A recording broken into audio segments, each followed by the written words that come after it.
जय हिंद दोस्तों, स्वागत है आपका और एक नए वीडियो में और एक नए टॉपिक के साथ। नंबर 1 दोस्त ने सबसे बड़ी मदद मांग ली। तो चलिए दोस्तों वीडियो स्टार्ट करते हैं। आशा करेंगे पसंद आएगा और पसंद आए तो लाइक और शेयर जरूर से कर दीजिएगा। और चैनल पर पहली बार आए, सब्सक्राइब नहीं किया तो साथ में सब्सक्राइब भी कर दीजिएगा। चलिए स्टार्ट।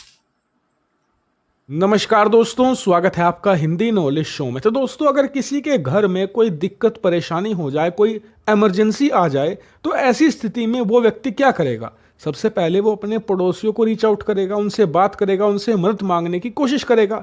लेकिन मान लीजिए कि उस व्यक्ति के पड़ोसी ढंग के नहीं हैं, सारे लड़ाकू हैं, लड़ते हैं उससे, जैसे कि भारत के पड़ोसी एक भी ढंग का नहीं है।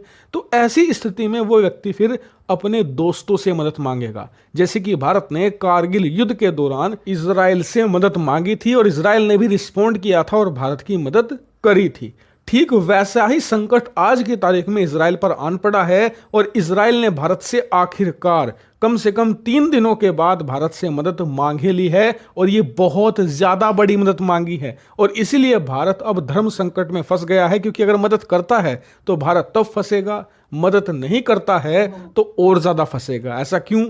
चलिए आप खुद जान लीजिए कि इजराइल ने मदद मांगी क्या है। दरअसल हुआ यह है कि इजराइल ने अनाउंसमेंट करी है कि हमने दुनिया के तमाम ताकतवर देश और उनके राष्ट्राध्यक्षों को ये एक लेटर लिखा है जिसमें उनसे मांग ये की गई है कि आप तमाम ताकतवर देश इजराइल की मदद कीजिए। और इस मदद के तहत आप सबसे पहले तो ईरान की जो रेवोल्यूशनरी गार्ड्स हैं उन्हें आतंकी संगठन घोषित कीजिए। इतना ही नहीं, दूसरी मांग इस लेटर में यह की गई है कि आप सभी देशों ने अब से 1.5 साल पहले ईरान पर लगे प्रतिबंधों में कुछ छूट दी थी। अमेरिका भी उसमें शामिल था। अमेरिका ने भी कुछ प्रतिबंध ईरान से हटा लिए थे और उस समय इजराइल ने तमाम देशों को कहा था कि ये प्रतिबंध मत हटाइए, क्योंकि इन प्रतिबंधों के हटने से ईरान सालाना 4 से लेकर 10 बिलियन डॉलर कमाएगा और इस पैसे की एक एक पाई को वो लगाएगा परमाणु हथियार बनाने में और साथ ही न्यूक्लियर मिसाइल का बेड़ा तैयार करने में। और आज वही हुआ है।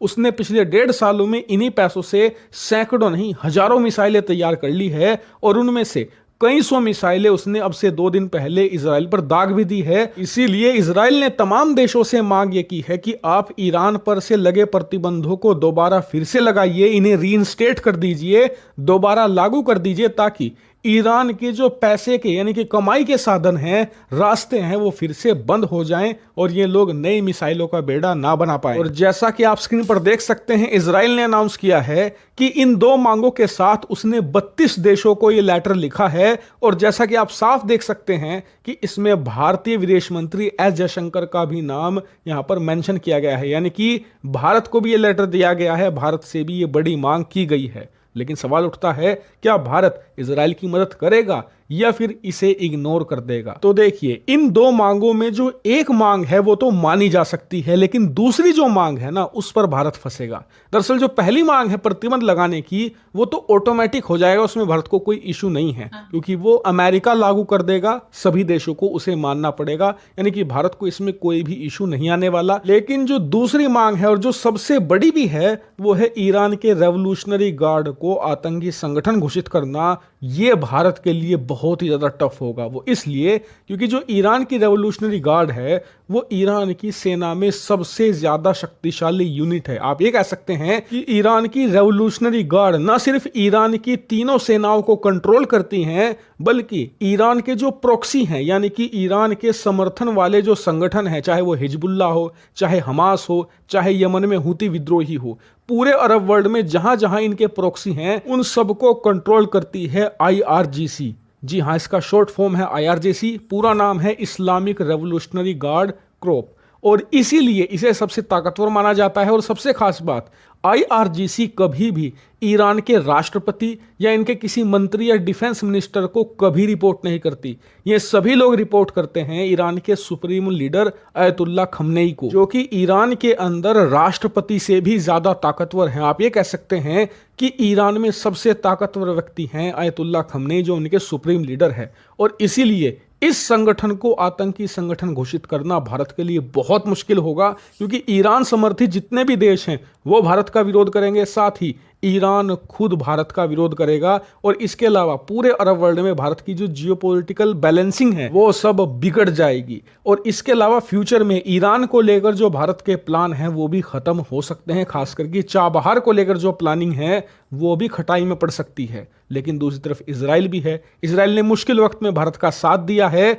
और अब भी देता है। इसीलिए देखना यह होगा कि भारत ईरान इजराइल में से किसे चुनता है इस मुद्दे पर। लेकिन अब आप बताइए कि अगर आपको फैसला लेना हो तो आप इस मुद्दे पर किस तरफ जाएंगे, कौन सा फैसला लेंगे? कमेंट करके जरूर बताइएगा। Thank you. इस मुद्दे पे तो क्या फैसला है, बहुत बड़ा धर्म संकट है भाई। बहुत क्योंकि ईरान के साथ मतलब जो हमारे चाबहार पोर्ट का जो समझौता हो रहा है उसमें दिक्कतें आ सकती है। और ईरान के मतलब मैं भी नहीं समझ पा कि इसमें क्या फैसला लिया जाए। हालांकि डॉक्टर जयशंकर साहब हमसे बहुत तेज है भाई, वो तो अच्छा फैसला देंगे। मेरे को लग रहा है कि न्यूट्रल रहना चाहिए इसमें, ना हाँ बोलनी चाहिए ना बोलनी चाहिए। हाँ, एक मांग तो हो जाएगी, वो तो अमेरिका ही सैंक्शन लगा देगा, वो तो अमेरिका का काम है, ये हमारा लेकिन ये दूसरी ये टफ वाले की आतंकवादी घोषित करना वो बहुत कोर्ट को। बिल्कुल बिल्कुल। और वैसे भी ऐसा लग रहा है यदि उसके ऊपर वोटिंग होती है तो भारत को ऐसा लगे कि भाई हम वोट दे या ना दे तो भी कोई फर्क नहीं पड़ता, तो नहीं देनी चाहिए। न्यूट्रल रहना चाहिए बिल्कुल। क्योंकि ईरान देखो भाई, इजराइल समझदार कंट्री है, समझता है हमारी जो भी मुश्किलात है, हमें जो प्रॉब्लम है वो इजराइल को समझ में आता है। लेकिन जो हमारा कारगिल हुआ था उस समय ईरान ने इजराइल ने साथ दिया था अमेरिका के मतलब दूसरे देशों के विरुद्ध में जाके भी उन्होंने साथ दिया था, तो वो भी हमें नहीं भूलना चाहिए। हालांकि लेकिन क्या करना है वो तो सरकार का काम है, वो हमसे बेहतर जानती है। आपका काम है आंसर देना, कमेंट में आप बता दीजिए कि भारत को क्या करना चाहिए इन सिचुएशन में। मतलब बिल्कुल, ये आप बता दीजिए। मेरा तो राय मैंने बता दिया कि हो सके जो पॉसिबिलिटीज है तो न्यूट्रल रहना चाहिए। हाँ, क्योंकि बहुत बार मतलब ये गाजा और इजराइल के बीच में मतलब हमारे मतलब न्यूट्रल रहा है इंडिया। क्योंकि यदि इसमें किसी मतलब ये भी हो सकता है ना, क्योंकि अभी क्या है कि अमेरिका जो है वो भी इजराइल का साथ देगा, और अमेरिका यदि इजराइल का साथ देगा तो फिर वहाँ पे दूसरी तरफ जो एक कंट्रीज है, हमारा यार है, हमारा मित्र है, ठीक है, तो वो ईरान का साथ देगा। उन्होंने तो क्लियर बोल दिया है रसिया ने कि भाई जो अमेरिका बीच में घुसेगा तो फिर समझ लो हमारा मतलब पूरा साथ ईरान के साथ है। तो ये देखो, ये पूरा समझना पड़ेगा मामला। और दूसरा ये है कि चाइना वो भी ईरान का साथ देगा, क्योंकि अमेरिका साथ देगा ना तो ये जो दो कंट्री है वो ईरान के साथ खड़े रहेगी, ये पक्का है। फिर तो ये थोड़ा टफ, तो ये थोड़ा बहुत नहीं बहुत ज़्यादा टफ हो सकता है।